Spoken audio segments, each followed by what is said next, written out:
Ya, Permintaan audiensi sehingga itu disampaikan oleh tim, oleh Bang Refli melalui surat permohonan bahwa audiensi minta waktu ketemu khusus untuk membahas masalah ketiganya yang menurut Bang Refli dikriminalisasi. Tapi bukankah ini, maksud saya begini, kalau memang memegang etika sebagai kepolisian, eh, tanggapan Anda terkait itu bagaimana Pak Susno? Prof. Jimli tidak ingin oke, melibatkan 3 orang ini karena memegang etika. etikanya kita belum dengar etika yang mana. Kalau soal etika, misalnya Refli Harun ingin hadir, menyebutkan nama A, B, C, D, misalnya Pak Roy Suryo tidak dicantumkan namanya, Rismon tidak dicantumkan, Dr. Tikpa tidak dicantumkan, tahu-tahu hadir. Nah ini berarti Pak Refli Harun artinya tidak sesuai dengan surat yang diajukan. Oke. Nah kita harus dengar dulu dari tim reformasi. Ya. Jadi tidak sesuai etika itu artinya yang hadir sama yang dimohonkan berbeda. Oke, Gitu. ini kan seolah-olah membuat si tersangka ini sudah sebagai seseorang yang divonis bersalah begitu. Padahal tadi Anda sampaikan vonis bersalah pun juga masih boleh mengeluarkan pendapatnya, aspirasinya. Oke, ini Anda melihat akan ada dampak politis nggak Pak Susno? Bahwa ini tim baru dibentuk, kepolisian baru mau direformasi oleh tim yang baru terbentuk, tapi kok seolah-olah sudah menunjukkan arogansi, kelihatan ada simbol ketegangan di situ, ada perbedaan pendapat dalam upaya reformasi. Anda melihat akan ada dampak politisnya nggak? Kalau bukan dampak politik, selain dampak politik adalah dampak administratif pekerjaan mereka. Mereka seluruh Indonesia ya sangat berharap bahwa tim reformasi ini hasil kerjanya bagus dan ini top chair gitu untuk perbaikan Polri. Tetapi harus mendengar aspirasi semua orang. Semua orang itu bukan hanya tersangka saja, terhukum pun ya warga negara berhak bersuara. Jadi siapapun boleh bersuara. Jadi jangan kalau tersangka tidak boleh. Nah ini berarti sudah memvonis bahwa orang itu dibatasi. Tersangka belum tentu bersalah. Tersangka bisa saja masalah kriminalisasi. Terhukum juga itu baru kebenaran hukum dunia gitu kan. Masih bisa dia banding, bisa kasasi gitu. Jadi artinya semua suara harus kita dengar. Nah, tentang dampak politiknya apa gitu kalau tim betul-betul ya ini tanda petik saya ini saya tidak tahu persis dari tim reformasi apa alasannya itu baru mendengar sepihak dari Refli Harun ya.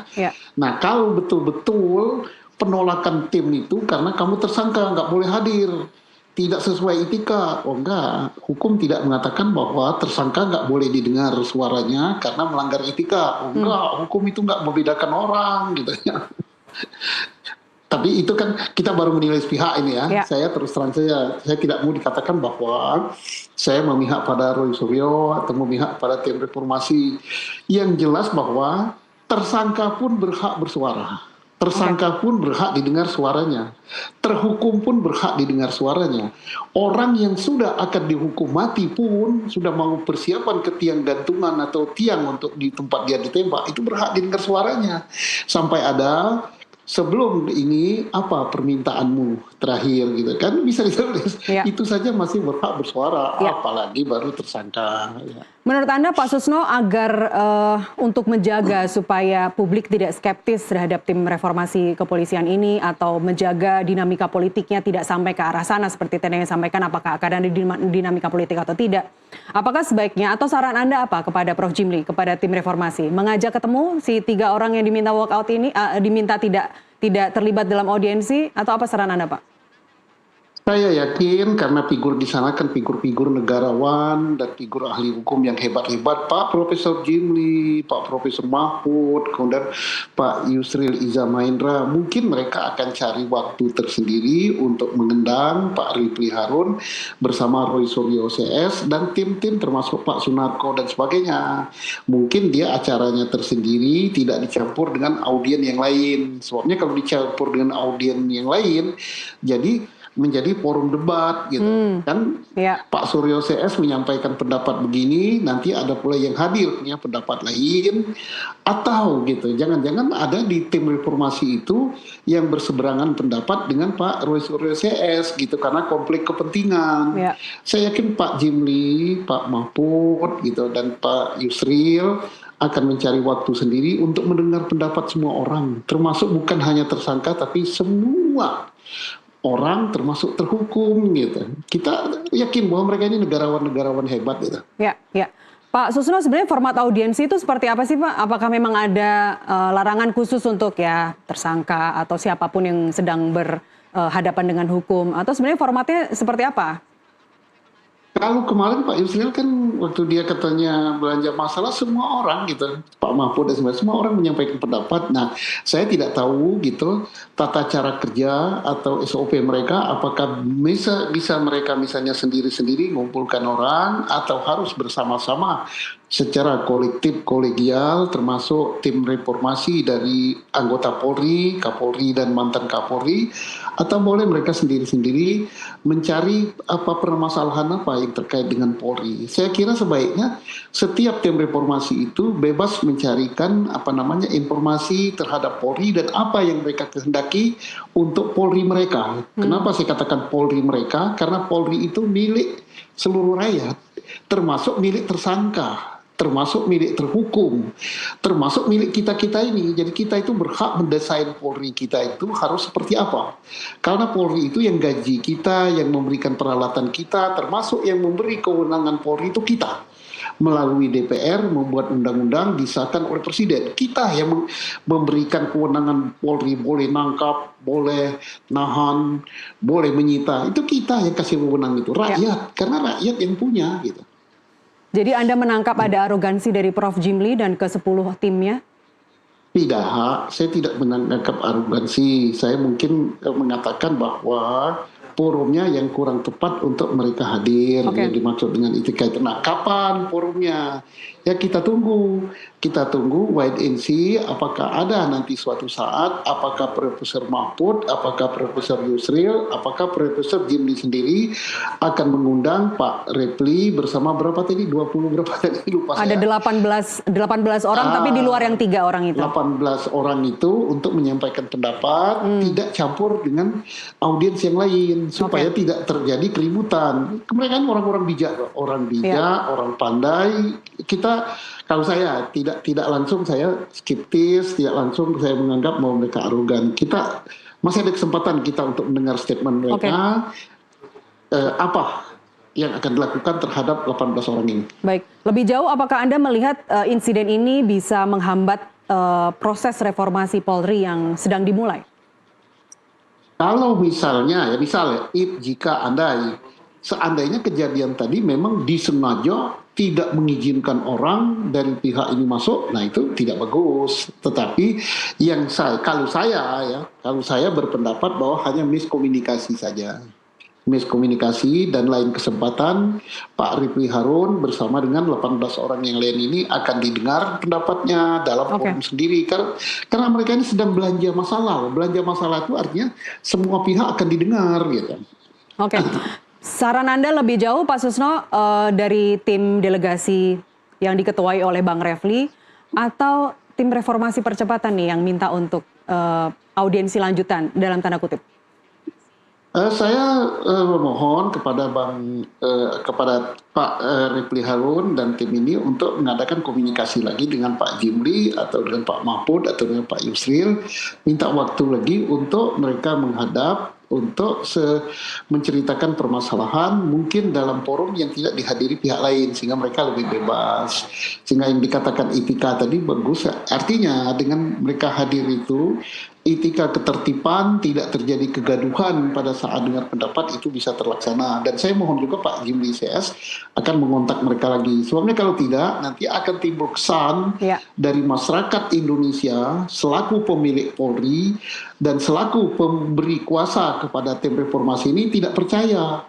Tidak percayanya apa? Oh, masa yang didengar hanya sepihak, yang pihak lain tidak didengar. Nah, kalau pendapat Pak Jimli sendiri terhadap Pak Suryo CS, kita udah tahu. Apa yang disampaikan oleh Pak Jimli, bahwa kasus Roy Suryo itu demikian-demikian. Kalau jadi tersangka demikian. Pendapat Pak Mahfud kita sudah tahu, itu pendapat perorangannya.